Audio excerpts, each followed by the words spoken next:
кел ата отур деп сүйлөп буттарын жуйын десең жок атаң өткөн. Ата энебизди көзү тирүүсүндө сыйлабасак эртең алар өткөндөн кийин кеч болуп калат дейт. Ата энеңин жытын сагынасың дейт. Ата энең шунчалык табылгыс бир байлык болот экен дейт да. Сен ата энеңди тирүүсүндө сыйлабасаң эртең өткөндөн кийин ушунчалык боздоо ыйласаң да мүрзөсүнө барып ата туруң, мага батаңызды бериң ата. Ата келиң мага кызым деп айтың деп айтсаңыз дейт.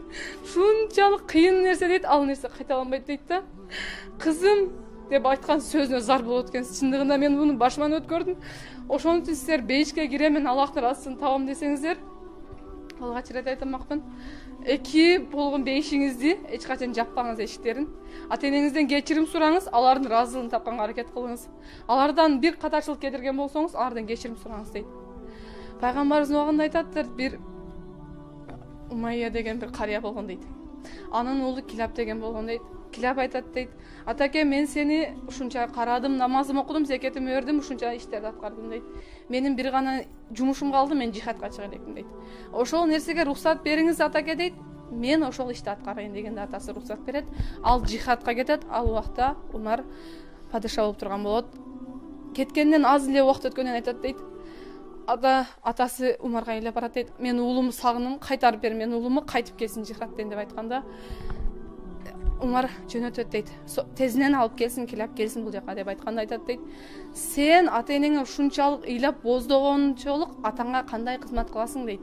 Айтканда айтат: "Мен атама" дейт, "эч кимге тамак ичирбестен, балдарыма да, аялыма да тамак бербестен мурун" дейт, "төөнүн сүтүн муздак суу менен жууп" дейт, "аны атама берем" дейт. Атамдын курсагы тоюп, ал өзүнө келгенде гана анан балдарыма, аялдарыма берем" дейт. "Мен ошол ишти күн сайын аткарам" дейт. Ошондо айтат, Умар айтат дейт: "Сен ушул кылган ишиң" дейт, "сахабаларга дагы үлгү болсун" дейт, "мага дагы үлгү болсун, биздин көзүбүзчө аткар ушуну" дейт. Айтканда айтат дейт, макул деп айтат дейт, төөнү алып келтирип садырат дейт. Атасы: "Келиңиз ушул сүттү ичип алыңыз" дегенде айтат: "Жок, мага сүттүн кереги жок, мага уулум Килапчы табып кел" дейт. "Мага уулум Килапчы табып бер" дейт. "Мен мага андан башка арманым жок" дегенде, "Сиз сүттү ичиңиз" дегенде, бисмилла деп сүттү ууртаганда дейт, баласынын колунун жытын сезет дейт да. "Балам ушул сүттү сабыптыр, менин уулум Килап келиптир" деп ошол жерде ыйлайт дейт.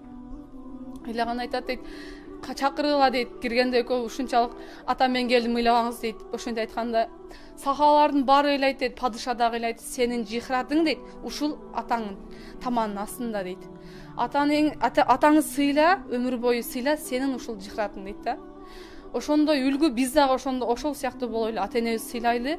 Биздин бейишибиз дагы, тозогубуз дагы ата эне. Ал эшикти кишини эртиш дагы, бул чоңойтуш дагы биздин колубузда.